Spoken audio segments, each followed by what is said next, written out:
পরে কেউ যায় বলো? চাড্ডিজ এই প্যান্টটা এখানে পরে যায় মেয়েরা কিভাবে দেখলে?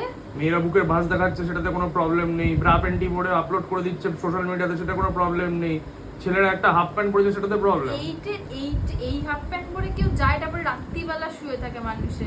ছেলেদের হাফ প্যান্ট এক ধরনেরই হয়, রাতের ড্রেস, দিনের ড্রেস, দুপুরের ড্রেস বলে কিছু হয় না। তাহলে এইটা পরে এত দূর যাওয়া যাবে না কেন? ভেতরে জাঙ্গিয়া পরে নিলেই হয়ে যাবে।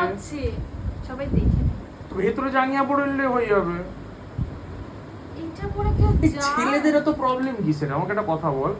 আমরা তো বলি না কোন মেয়ে ভাঁজ দেখাচ্ছে, কোন মেয়ে ছোট ইয়ে পরে সোশ্যাল মিডিয়াতে ন্যাংটা হয়ে নাচছে, সেটা তো বলি না।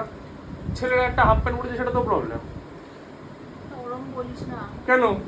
বলতে আমরা বলি বলবে ইটস মাই চয়েস। ও, আর ছেলেদের বেলায় এটা অন্য কারোর চয়েস হয়ে যায়। না, তাও দেখতে তো খারাপ লাগে। কিসের দেখতে খারাপ লাগে? কি আমার কাছে এটা ভালো লাগছে, আমাকে দেখতে সেক্সি লাগছে, আমার পায়ে চুল আছে, আমাকে দেখতে ভালো লাগছে। কে বলেছে? আমার কাছে আমি পারফেক্ট। কারোর ওপিনিয়ন আমি শুনতে চাইছি কার দেখতে খারাপ লাগছে ভালো লাগছে? আমরা বলতেই যাই কোন মেয়ে এরকম দেখো এই করছে ওই করছে, আমরা বলতেই যাই।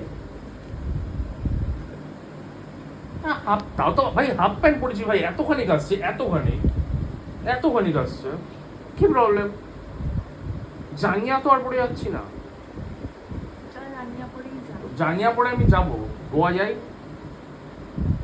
একদম থাইল্যান্ডে গিয়ে পুরো কি হয়েছে?